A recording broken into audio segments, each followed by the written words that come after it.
All right. Good evening, everybody, and welcome to the chat room with Graham and the parents of Tatjana Schoenmaker, Renee and Renske Schoenmaker. I think this is quite an exciting evening, and just by the responses that we've had from people joining in, it shows that it's a conversation that's long overdue. And one that everybody, I think, and believe will find very valuable over the next hour. We'll try and honor everybody's time over the next hour. My name is Stephen Ball, and over many years I've been involved in swimming and high performance sport. And I think one of the key elements that I've always seen in various capacities that I've been is the role of the parent and how important the parent is in that process of supporting our athletes.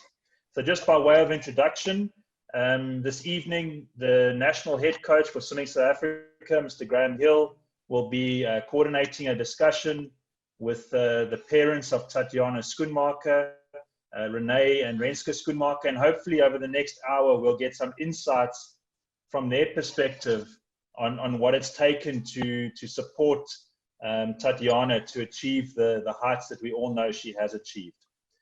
So from my side, Graham, thank you very much to you and to Swimming South Africa, and then to Cheryl and MJ and the swim coach team. Thank you very much for putting this together. For those who don't know, we've had over 600 people sign up, and we see that people are constantly joining in the conversation. And then also to Renee and Renske, thank you very much for giving up your time. I'm sure there's many people sitting at home in their pajamas, having their bite to eat, and dying to hear just a little bit more about what it's taken. So Graham, over to you, and thank you very much. Okay, thanks, Steve. Have you got audio? My audio is good? Yes. Yeah. Okay. Right. Good evening, everyone. As you heard from Steve Ball there, a very huge turnout for this conference tonight, and talking to Renee and Renske Schoenmaker, parents of Tatjana, the people who are really responsible for all the medals she's winning. A big hello to you, and it's great to see the turnout tonight.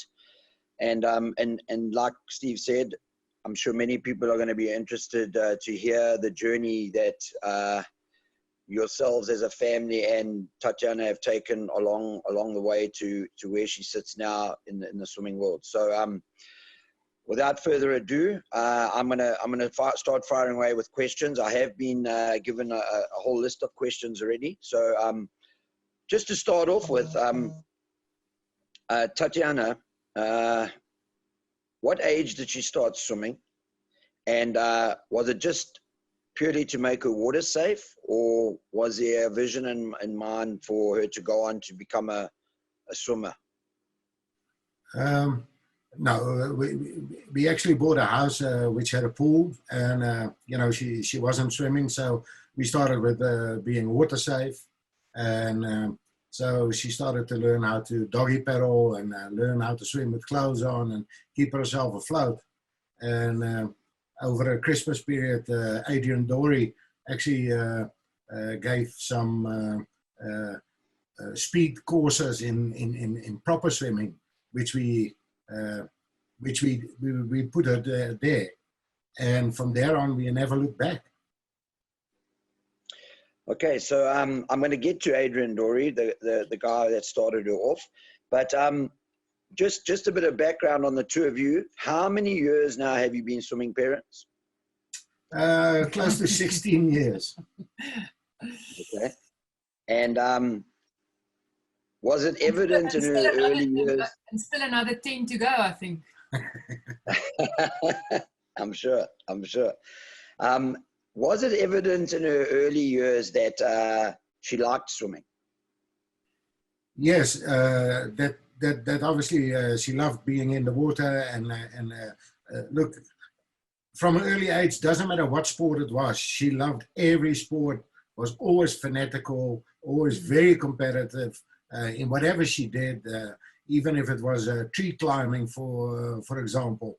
You know, she was a little bit of a tomboy, But she loved sports and swimming also. She really got into it and everything like that.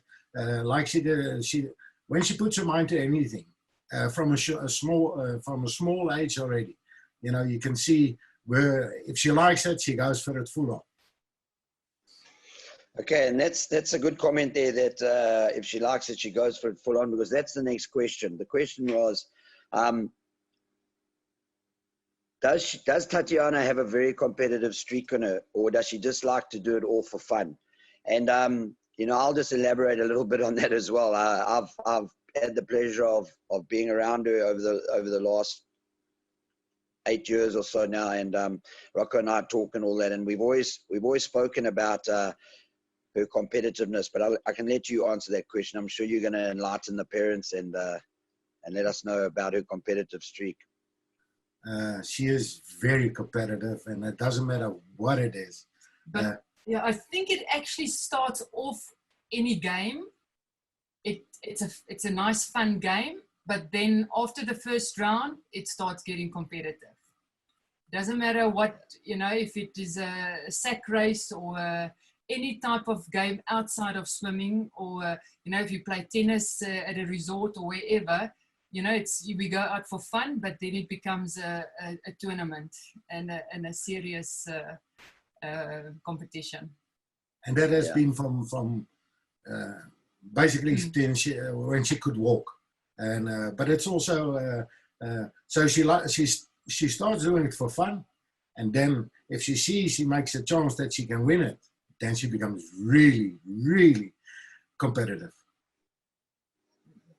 Great, and I'm sure that's what the ingredients is to become great. You've got to have that little competitive streak in you, no matter what you do. We've seen it over the years with the Michael Phelps, the Chad.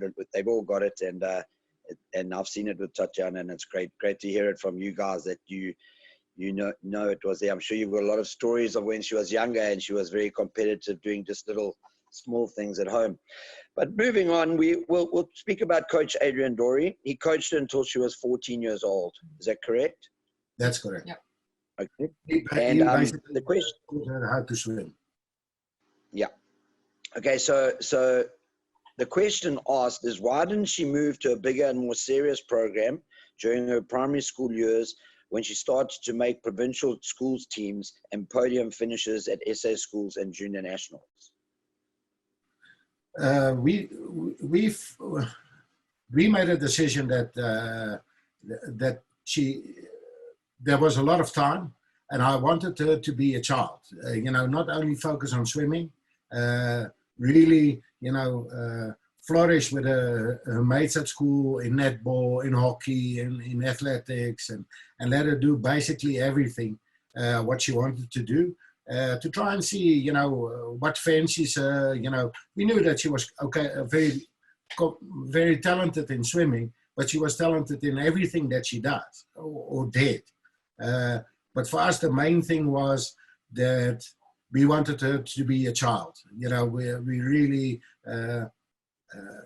thought that if whatever she's going to do later on, and either it be hockey or netball or swimming, there's enough time for her to get down and look at it, but be a child first, because and that was the reason why we waited till she was 14. I can actually just something onto that. We are both full-time working parents, so moving her from where we could cope at that stage of getting her to a pool. One day was Renee, one day was myself, one day was an au pair or my parents. Everybody got involved to get the kids to the pool. But 3 times a week at that stage, we just couldn't handle anymore. So the other, the bigger schools were asking morning trainings. They were asking for evening trainings, and it just wasn't in the schedule at that point in time. Also. Yeah. Yeah, well, that's great to hear, because often you hear parents saying, got to get the kid to swimming, and I can't do this, and I have to do that. So, you're not alone out there. Even the best, the Schoenmakers have had to do it.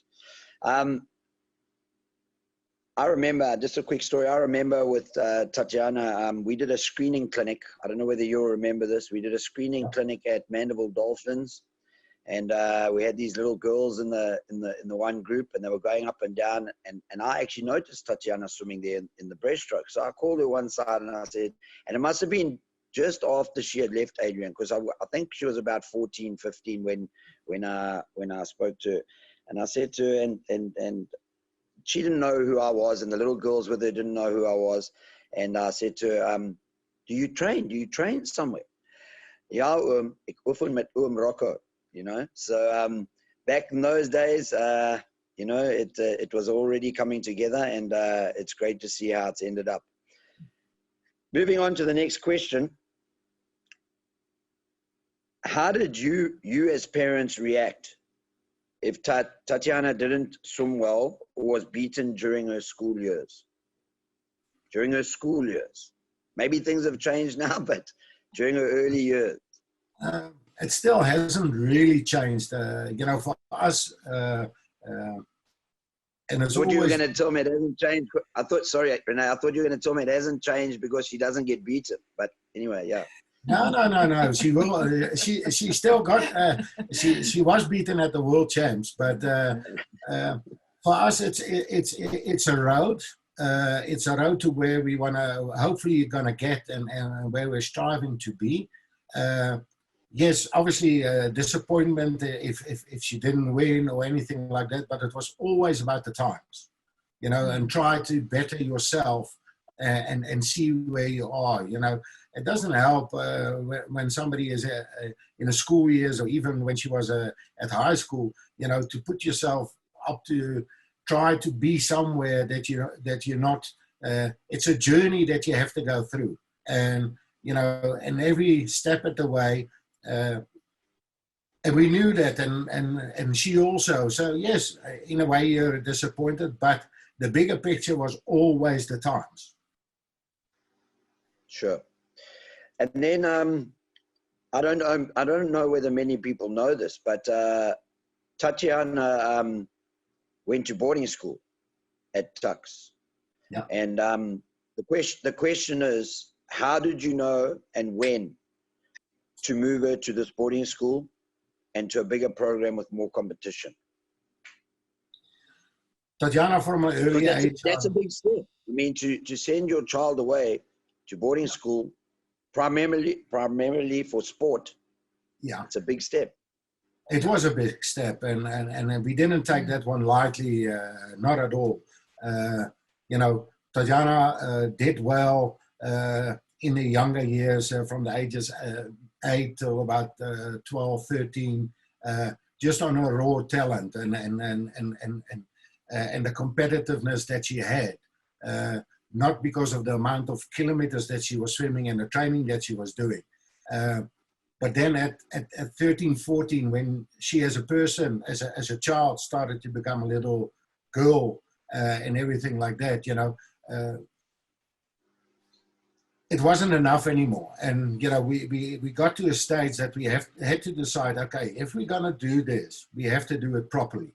Now, for us, as Renske said, you know, being working parents, you know, to get her to a pool 8 times a week and to a gym and land training and everything like that becomes a full-time job, which we couldn't afford, and we couldn't out of our jobs and everything like that, but we still wanted to give her the best opportunity to make something of the talents that she's got and the competitiveness. So we had met Rocco at a level 3 gala a year or two before, and we started talking to him and everything like that. And with the boarding school and with Tux, the High Performance Center, everything together just made sense in that point. You know, to give her everything that she needed, without having to sacrifice and decide what jobs are concerned and income had to concern. So it was a tough one, and she didn't like it at all. But it was one that we had to make. And looking back, you know, and as always, when you look back, it was the best thing that we did. but it was very tough because Tatjana's very much a family girl, and if she could, she would spend every day at home, but it was just not possible. Well, that was the next question, because I had some inside information that she didn't enjoy the move in the beginning, and the question is, how did you manage that situation? Obviously, Mom, it must have been tough for you, and you know, your little girl's leaving home, and Dad, father's bond with his daughter is always tight, so that couldn't have been easy. No. How did you manage it in the beginning? No, it wasn't with her, easy. Especially with her. Yeah, no, I mean, she's older, she's got a younger sister. So basically, a sister from the age of 12, we didn't have a family bond during the week. You know, we were forced to spend 24 hours a week. So on Saturday mornings, we'll pick her up in Pretoria, and on Sunday afternoons, we'll take her back. So the only family time for the last, well, except now with lockdown, I mean, now we've actually spent more time now with lockdown together as a family than we've done since Tatjana moved out when she was 14. Yes, so it wasn't nice. You think of your 14-year-old sitting alone in a res somewhere, no friends. She had to change languages. She had to go over to English school. You know, it was difficult, and the calls were coming in, and the cries were crying, and you know, you were crying this side, but you cannot, you know, you have to be strong and tell them to move on. And I think what also helped with that is that obviously having Rocco that side, and he giving that support to her that side, he knew exactly how to you know, to handle her when she was down at the pool, or things that we weren't even aware of, you know. So but we tried to keep her positive. So when we pick her up on a Saturday, that whole 24 hours was whatever she wanted to do, that's what we as a family would do. And yeah, no, it was very difficult. Yeah. And Eska, you touched on something there with Rocco. You know, a lot of the swimmers, they get very close to their coaches, and possibly their coaches know a lot more things about them than the parents actually do towards the end. And you know, the question that's why I'm going to this. The question: do you discuss her coach with her unless she brings it up? Never. No, that was one of the things that we said. We are parents, he's the coach. So she'll come in and I'll maybe say, hoe gaan het met oom Rocco? Or, you know, is it all good? And if she doesn't say anything, I'm not going to scratch. So we are here for, if she wants to vent and say, yeah, oom Rocco, the set he gave us this morning is, you know, whatever, that's what we are for. We listen, and we, you know, we try to create the negative, change it over to a positive, and you know, no pain, no gain. So but we don't, yeah, no, up until now, if she feels, you know, she wants to discuss something with us about him, that's up to her. But we'll never. So just a very big supportive role as parents. Yeah, I think because she needs to, same as what she needs to complain about us to somebody else. So she's got her friends and say, you know, my mom is this and my dad's that. I mean, you know, same as what we do. If my husband I have to speak to my friend, or, you know, you have to have an outlet somewhere. So we, you know, if she wants to complain about whoever, a teammate or a roommate or the coach, or, yeah, that's what the parents, and I think the main thing is, well, from my side, I was not actually I'm not very involved with what's happening in the training side, but you have to change it into a positive, because I've got no idea what they are on. I don't know what the schedule is. I don't know what the process is in the sense of how many kilometers they have to swim. You know, I'm just here and I'm listening, and I say, but there must be a good reason for that, or, you know, and I always try to ask why you are doing it. Why do you have to, you know, understand it? And usually when you understand it, you'll be happy with the answer. So hopefully she'll go back to him on Monday and ask and sort it out. But I think that after a weekend at home, having a nice scalp chops or whatever, she's back for it on Monday again. Okay, and the next question, How much contact do you have with her, Coach Rocco? Then or now? No, well, it hasn't changed a lot. I have a lot. Me personally, have a lot of contact with Rocco. Not about things, nothing about where she is with swimming and what we need to do, but more on a coach parent point of view. Where are we going? What are the plans? What do I need to do in order for him to make it work and everything like that. We have 1 or 2 times a year. We have meetings where we lay out the whole year what the plan is, where we are going, what the goals are. What is expected from us out of a financial point of view, or what he is planning, or everything like that. And there's basically where it stops. So I know exactly what the program is, where they are going, what I know the training schedule and everything like that. But that's it. That's because I want to know, but not because I want to interfere or anything like that. I just want to know where we are and where we are going and what we are doing it for. So galas, international galas, what are the times that we are hoping to achieve, and all with a greater goal to hopefully do well at the 2020 Olympics, which is now in 2021. Yeah, so it's and fair enough. I mean, the support role and the communication and contact with the coach. Am I right in saying it changes from your junior years?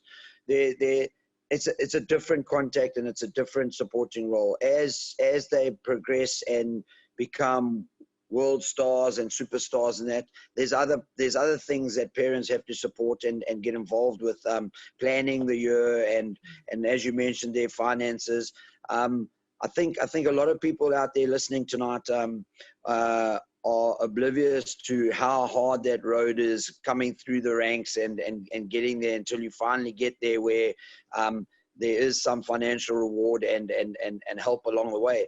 Maybe you can just touch on that. Don't scare all the people away. Don't scare the parents away, please. We still want to have swimmers after lockdown. No, not at all. Not at all. But I think they need to be made aware of how difficult it is, Renee. No, it is, and we have made, as a family, we have made big sacrifices in order to make it all happen. In the beginning, I thought, when she started to swim, and I thought, maybe this is something nice for her to do. I thought it's actually great, a costume, and here we go. Didn't know the prices of costumes, and then didn't know how quick they went through new costumes, and then all the things that come with it. The same as putting her in boarding school and everything like that. Those were big steps that we had to take and that we made, and the sacrifices that we made as a family. To just to give you an example, until 3 years ago. So being a swim parent for 16 years, that is 13 years in the swimming. We never been on a holiday together because there wasn't money for it. No scary allemaal. Now everybody is scared.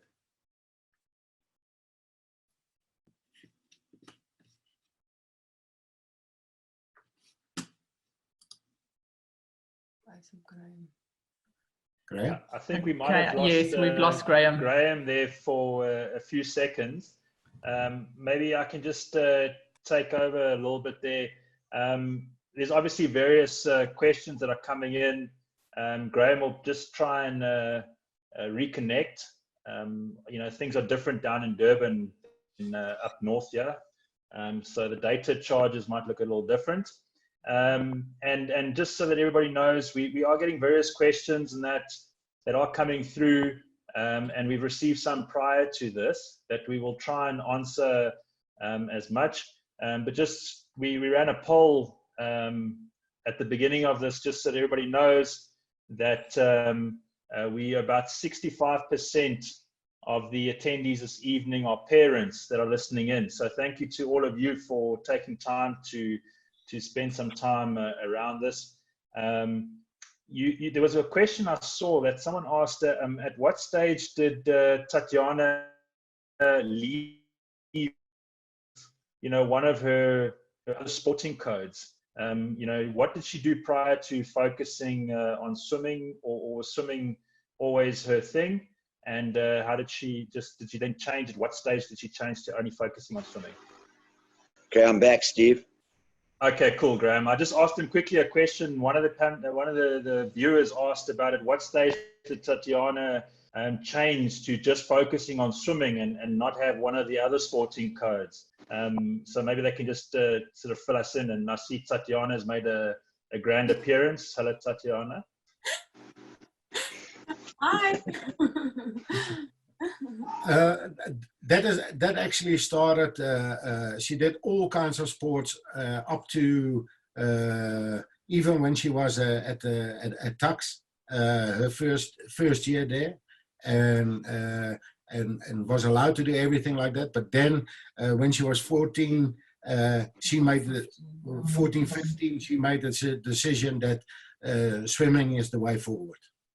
So up to then, she did netball, she did athletics, she did whatever she could, just to make sure she didn't always have to swim, or only swim. So, but at that age, she decided that swimming is the way forward. Thanks very much, Graham. You can take over again. Okay, Steve, thank you. Sorry about that. Wi-Fi is not good. Lockdown. There's obviously been some disappointments along the way in her career. I remember her missing out on 2016 for Rio by 0.01 of a second. How did you handle Tatjana's disappointment, and how did you handle your own disappointment as a parent? Because, I mean, to miss by 0.01, it's not so nice. No, it is not nice. And it was not nice for her, and it was not nice for us. Because we felt for her that she, was so close yet so far away. But in the same token, very quickly after that, we also realized that, even though she was that close, it wasn't part of the plan that we had put in. So that also made the pain go faster, away a lot faster, as if it would have been in this year with qualifying for the 2020, for example. It would have been a bonus if she would have gone.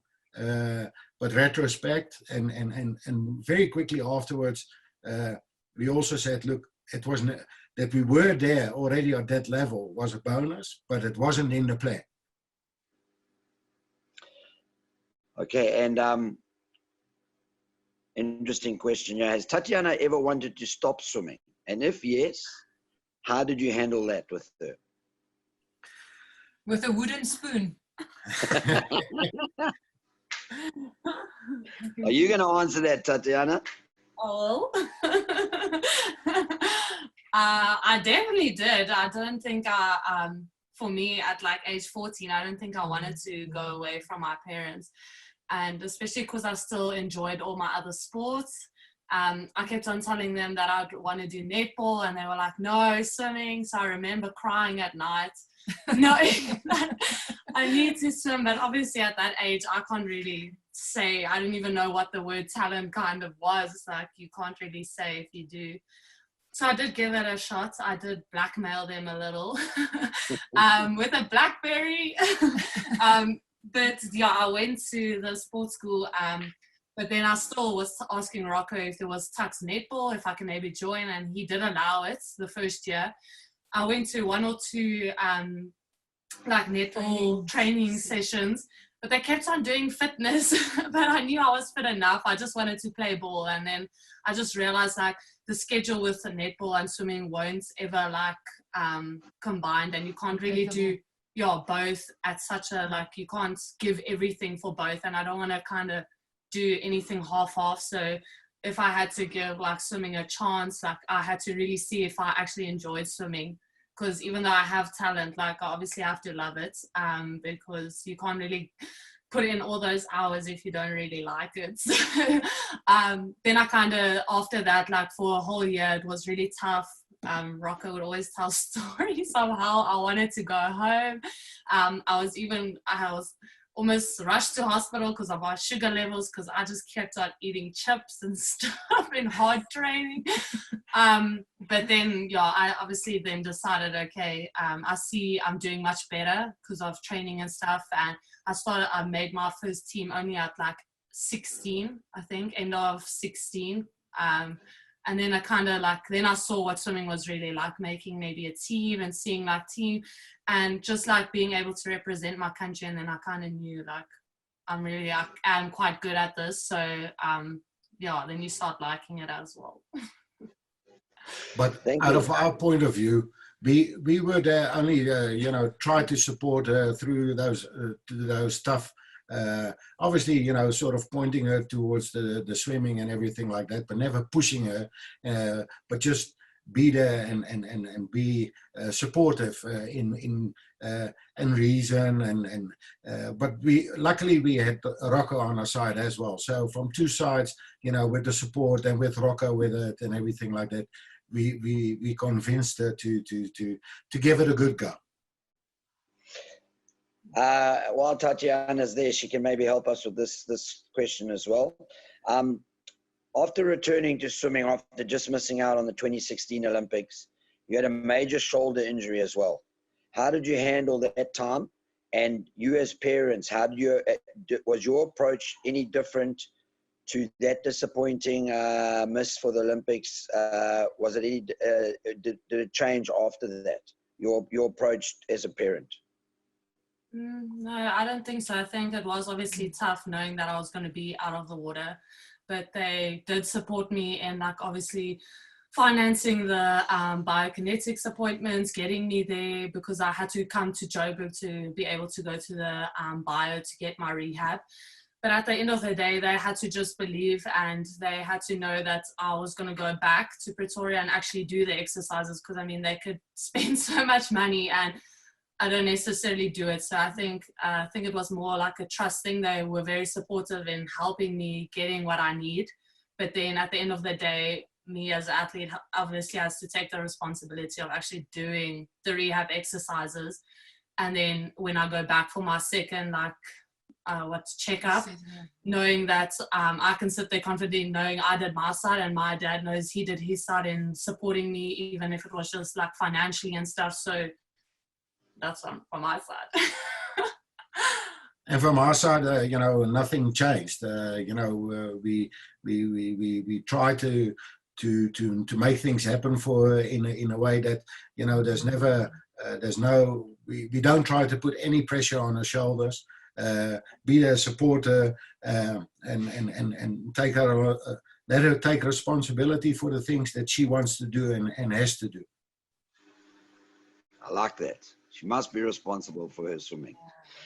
Very important. So there was a question earlier on that I didn't ask, but now you've touched on it. So you're not the parents that will sit with the logbook and take down all her times and show her times and know what she has to. You're not those kind of parents that do that kind of thing and sit with stopwatches and timekeep her at a gala or things like that.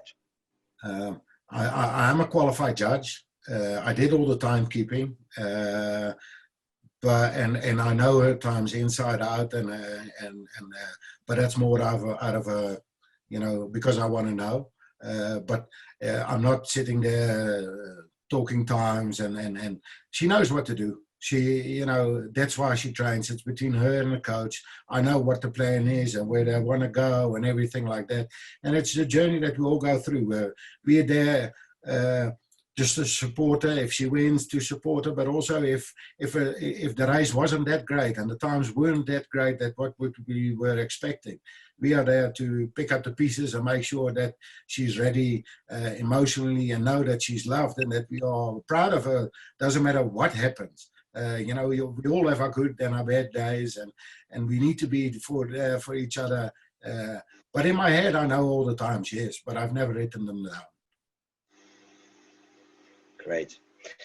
Right, so the next question, and I don't want you as parents to hold back at all, because I've witnessed it and I've watched what Tatjana's done. So After many years of frustration and setbacks, Tatjana broke through at the Commonwealth Games, the World Student Games, and the World Champs.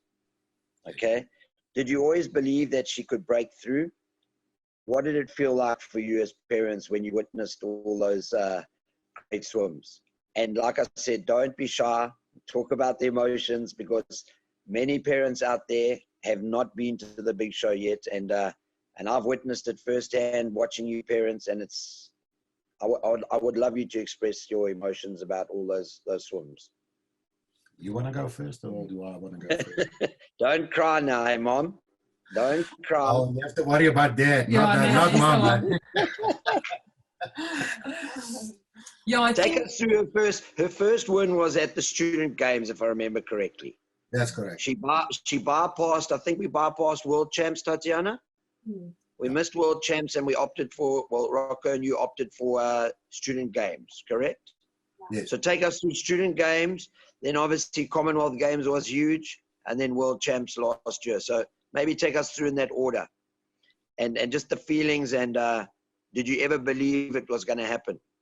You as parents, not Tatjana, I'm sure she believed it was going to happen.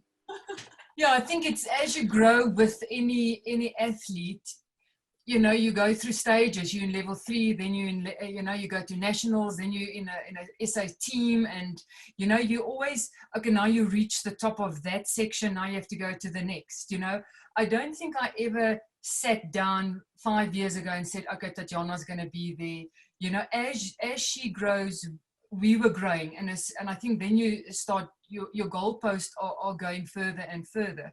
So I think just from emotion, I mean, most of the times it was in Commonwealth, we were lucky to be there, but in the one before the World, yeah, you know, you sit in an office filled with your co-workers, and they've got it on the big screen, and you just cannot believe that it's actually your child that's swimming overseas, and the whole crowd of co-workers are supporting and screaming, and yeah, no, it's absolute chaos in the office. And then at Commonwealth, yeah, that was absolutely fantastic, the whole experience.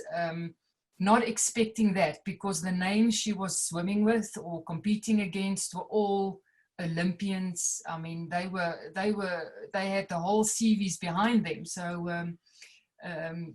you know, what do you expect? You just go, okay, good times, go for your time. If you do a nice time, you'll be in a final. I mean, it's nice to reach the final, but to see her go, I know Renee was screaming so loud. I mean, the whole stadium was turning around to watch these two people absolutely going berserk, because you can't believe that it's happening, and she's passing, and eventually she's in front. So yeah, I mean, it was emotional. It was something else.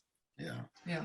From my side, you know, obviously, you know, I as much as what she dreamt it, I've dreamt it from day one, and also made me much more determined to make sure that the road that everything that she wanted to do to try and get there was there. When the Student Games came, I was in my office watching the live stream and everything, and it was actually, I think, the second gala in her life or race that I wasn't there, which for me was also very strange. And to see her then in the 200 and get that medal, it was. I cried, I danced, I went home, I couldn't stop, and yeah. Had a whiskey. Yeah, and when we went to, and you know, and when we went to Commonwealth, and we were actually talking about it today. You know, being a swim parent, and for me, I've been basically to every gala that she ever swam.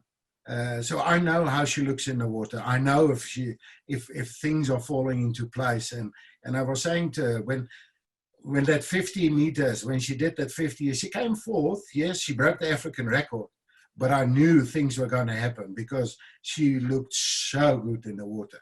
And when then the 200 came, and obviously in the semis she swam the 2:23, I knew we were in for something.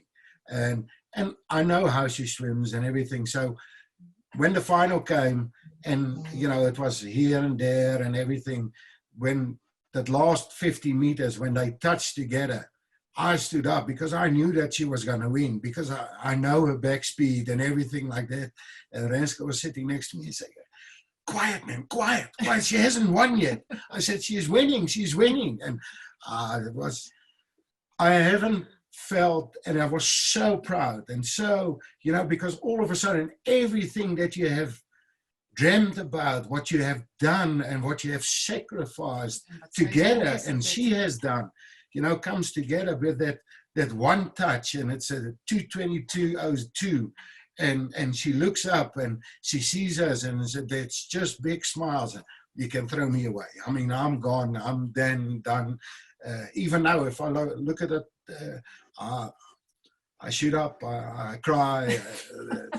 I can watch it 10 times. I cry 10 times, and so we have evolved. And when we then get to world champs and she gets the silver medal, it's just unreal that to think that this little girl, which won her first gold medal in a 25-meter pool with butterfly, and she's swimming there and she's in the top 5 in the world. I mean, it's unreal, and makes everything that we have done, all the sacrifices that we have made, and if nothing happens afterwards, it's also fine. It made it so much worthwhile.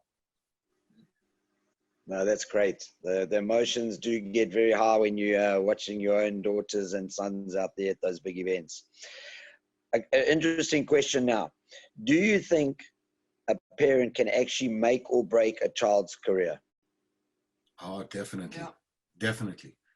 You know, unfortunately, it is like that, you know, and we were lucky in that we in the way we handled, or I'm not saying that's the right way, but for us it worked. It is definitely, you know, it is between the swimmer and the coach, and the parents should be the supporting act. And making sure that everything financially and everything that she gets to the pool, that is the job of the parent, and support them whatever happens, and the rest is between them and the coach. And if the lines get too skewed, then the coach can't do his job. The parent is not doing what he's supposed to do, and the swimmer is not performing because he can't. Another question. Do you think the expectations, now that you on the big scene, or Tatjana's on the big scene, do you as parents have big expectations every time she swims now? Or how do you handle that kind of situation that she's basically put everybody into by being up there with the best in the world now? I mean, when she goes out there to swim now, everyone's saying, watch out for Tatjana. Tatjana's the one. How do you handle that as parents? Do you talk to her about things like that, or do you just leave that up to her and to Rocco? That is up to them. You know, obviously, we know what the plan is and where we want to be. Our plan, I mean, the pressure on her shoulders and on Rocco's shoulders are big enough that they don't need ours. So we try to put no pressure on them whatsoever, and I always say to her, you know, it doesn't matter what happens, I'm always going to be proud of you. You know, so that hasn't changed. You know, we try to keep the pressure off and be as supportive as what we can, and are excited to see what the future will hold. Okay, not to always put a damp on things, but now obviously we have been affected by this COVID-19, all of us. And as you mentioned earlier, you're spending a lot of family time together. So how are you guys handling lockdown in the Schoenmaker household? For us, it's a blessing in disguise.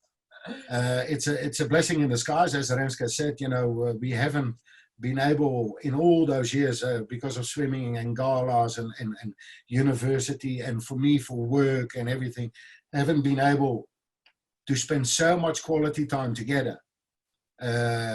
So as a family, it's been absolutely great. And we're feeling good about it. What is happening outside is obviously a different story, but as a family, it's been fantastic. You know, we've really finally spent, there's no pressure on us whatsoever, and we can spend family time together, which was a luxury in our household for many years. Okay, Steve, I'm just glancing at the screen there and I'm seeing questions flying through. I'm gonna ask that one that was just flashed up there, because I think we've just touched on the COVID-19 with lockdown, but we've got Tatjana in the back there, so maybe she can answer this question, because I'm sure it was directed for her. I think the question was something like, how are you handling the lockdown, and what training are you doing while you're in the lockdown now, Tatjana? It's for me, I've enjoyed every single day. I think I haven't had a day where I felt like, oh, this is getting too much. Because I'm enjoying being at home and being with my family. Obviously, we are fortunate enough to have a swimming pool, but it's very cold. So I'm not in the pool at the moment, but I do land training and stuff. But the first 3 weeks, because swimming is also like, we're always so busy, and swimming is obviously the whole year round, so we never really get a break. So it was nice for us to finally like actually take a break, because I even took a break, I think, right before Commonwealth Games, and it definitely helped me. I just think I needed a good rest. So for me, in this lockdown, the first 3 weeks, I was just on complete chill, do nothing. And then the rest, now I do like land-based training, because we do land-based training during our cycle anyway. It's good to get back the strength and stuff, and work on the other things that you maybe don't get enough time of, like flexibility and stuff. But otherwise, I'll just try and strengthen condition in the same stuff, like muscle wise and for the pool and stuff. But that's basically it. Yeah, I suppose maybe, Graham, I need to ask Tatjana, are you going to be one of the 40,000 people going for a run tomorrow morning at 6 o'clock? Yes.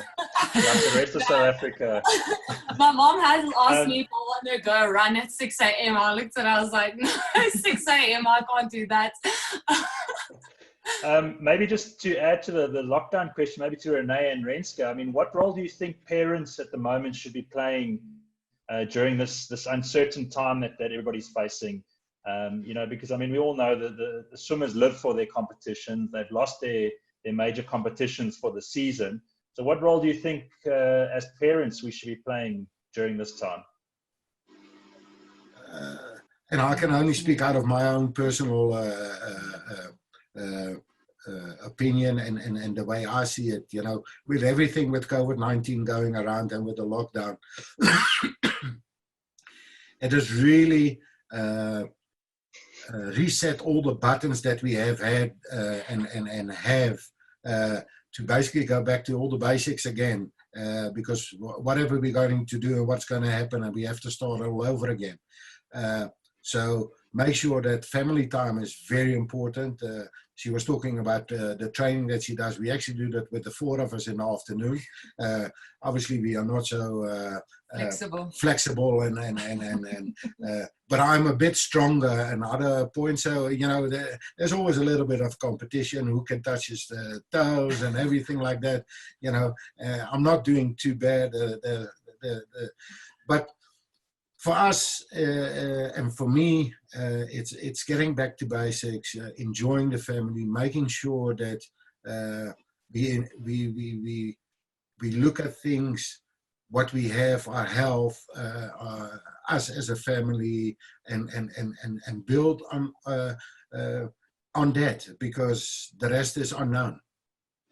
Yeah, and it's also nice because we can actually use this time to like plan for the rest of the year. So I think because it's like everyone is financially struggling and stuff, so that makes it a challenging thing as well. So now we have to plan for what we're going to do after. We can't just go back to normal and like go and compete wherever, because obviously it's the finances and stuff are more hard and stuff, but now we can at least plan, especially now going to the Olympics, we can plan on what are we going to do the next year. So I think this is like the best time for us to actually sit down and really like invest our time in planning the way forward. And I guess that links up with previous experience that you had when it came out of injuries and stuff, you know, having to recalibrate. Yeah. Steve, I have one last question. What advice would you give to those parents whose kids are striving for the international swimming careers? As parents, what advice would you be able to give parents out there? You know, support them, try to pave the way for them, you know, that they can, what training and try and find for that person the best coach, because that is, you know, and we haven't, you know, us as parents, we support it and we do it financially and everything like that. I just want to make one mention in that, you know, the coach and the athlete is actually what it makes. You know, if those two are like two hands on one stomach are at one, then you got a winning formula. And as parents, we need to look for that coach and support the child or the athlete in making that choice who they want to be, not who we want to be her coach, but who she wants or he wants to be him or her coach, and support that and let them do the things they need to do. And if that bond is good and the supporting structures from the back, you know, we were very lucky with the University of Pretoria, with Swimming South Africa and Tatjana sponsors and everything like that, that we would, in the later years, that we could build the whole team around it. But in the beginning, it was us and Rocco and Tux who made this happen. And if it wasn't for Tatjana and Rocco having that, and we all know she changed coach in between, which wasn't that the other coach wasn't good or wasn't a good coach, but the click that Tatjana and Rocco have is out of this world, and that is something that for parents and for athletes is vital. I think I can just add to that, knowing that they have got a good relationship, Tatjana and Rocco, we can totally step back. We're not interfering with their plan. They can do what they want. They decide what they have to do. We get informed, but I think that helps a lot. Maybe if there's not so much trust in the coach, then there's too much interference from the parent side. But I think don't interfere. I mean, don't change the plan and stick to the plan. Sit down, like we said, get your yearly plan ahead. Things like international things did not happen in 6 months. It was years and years of planning every year. Okay, at the end of this year, we need to be there, at the end of that year. So it takes time. Don't try to rush the plan. Maybe, Graham, if I can add just this, we received a question prior to the webinar around studies, and I maybe just want to start off firstly by congratulating Tatjana on graduating, even though it was a virtual graduation 2 weeks ago. And also to the parents of a graduate, congratulations. I know that adds different dimensions to the journey. So one of the questions we got before and said, you know, many of the top swimmers in South Africa opt to go to the US system, for example. What made you as a family decide that you needed to stay rather in South Africa and attend the UP and train within the TUC system? As said before, our family is very, very, very close. And it was difficult already to send her to Pretoria, which for us is 70 k's down the road, which is not far, but it's still 70 k's. And knowing Tatjana and everything like that, and we talked about it, and but she has always been adamant that she is South African. She wants to train here. She wants to study here. And when she wants to go home, she wants to go home. And that was basically, and we didn't have to go anywhere. You know, you guys have got all the facilities with coaches and everything. The support systems are there. So we didn't ever have to go anywhere but Pretoria. Thank you. There was another question, and I think this maybe just we're getting close to the end of our time, and we want to honor everybody's time, especially now with family time. There was a question around, as parents, what role did you think that you played in guiding her during the different transitions over the many years that you were involved? Whether it be at school level, into university level, and now she's now a postgraduate. So she's so what role do you think the parents played those different transitions? I think that is a question that you need to ask her. Out of we are just the support and supplying her with the tools in order to do what she does best. The swimming and the studying was to do that both, and especially the graduation that she did, or the degree that she got, is very tough, but it shows you her determination and everything like that. From our point of view, has always been that there is life after swimming, so we have to make sure that if swimming doesn't get us where there has to be something to fall back on. Tomorrow she gets in heaven forbid that she gets in a car accident and something happens and she can't swim anymore. So at least we have something to fall back on. Makes it tough, but it also makes you a better person, because I've always said, if you think you're busy now and the stress is there, welcome to real life. This is how it is. Yeah, correct.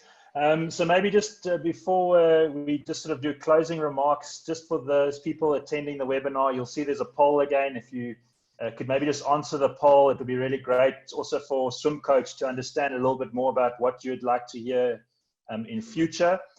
So if you could do that for us, we'd really appreciate it. And then maybe Renee and Renske, from your side as parents, what would be that one little key snapshot or snippet you would like other parents to leave this webinar with, that this evening, when they walk out here, they say, what, that was the nugget that I needed to hear? Well, that's a very good question. As a support athlete, trust the person that and make it happen for them. I think give them all the tools that they need, and if they're not going to make it, don't be disappointed. A lot of people in life and in business, they want to become a multimillionaire and they want to do this, and some people make it, some people don't. But be happy with what you have achieved and what you are going to achieve, and realize that whatever you do and whatever you achieve, it's an achievement already. We always strive for the best, but be supportive. That is the only thing that I can say. Be supportive, and be it an Olympic champion or a level 3 third place, or it doesn't matter. Be proud for the achievement and for the work that's been put in by the coach, by the athlete, and they can only become stronger out of it, and they will learn valuable lessons for later in life, which is basically what we need to do, which we as parents are set out to be doing. That's awesome. Okay, Steve. Yes. On my side, I'd just like to say thank you to Renee and Renske. Please keep supporting your daughter. You're doing a good job. So just keep it up. And Tatjana, thanks for joining us. Steve, it's been great, and I look forward to doing something soon with everybody again. But enjoy lockdown, and yeah, let's hang in there. Stay healthy. Yeah. Stay healthy, Thank everybody. you very much. Yeah. Maybe just for all the coaches and the parents out there, just a little quote to finish off. In the rush to return to normal, use this time to consider which parts of normal are worth rushing back to. And have a good one. Be safe, and may you all enjoy your 6 o'clock run tomorrow. Thank you. Cheers, guys. Bye-bye. Bye.